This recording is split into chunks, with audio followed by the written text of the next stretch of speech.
Welcome back to Radical and Relevant. I'm Matthew Kelly.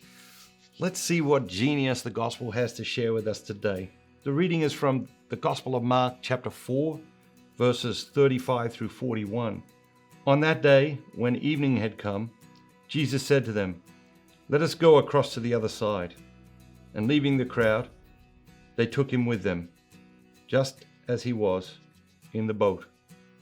And other boats were with him. And a great storm of wind arose, and the waves beat into the boat, so that the boat was already filling. But he was in the stern, asleep on the cushion. And they woke him and said to him, "Teacher, do you not care if we perish?" And he awoke and rebuked the wind and said to the sea, "Peace, be still."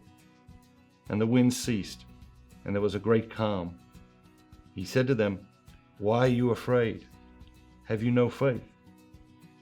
And they were filled with awe and said to one another, "Who is this, that even the wind and the sea obey him?" So remember, always looking for a word, a phrase, or an idea. The idea that strikes me today is that this conversation or this interaction that takes place between Jesus and the disciples has taken place like 1,000,000,000 times probably in the history of Christianity. Because how often has a person experience this? There's a storm in their life, a great storm in their life, and the winds are rising and the waves are beating against the boat of their life.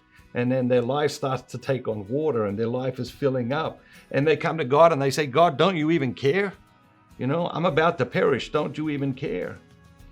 And I think that conversation, it's easy to fall into that conversation with God. It's easy to fall into that sort of victimhood in our prayer with God.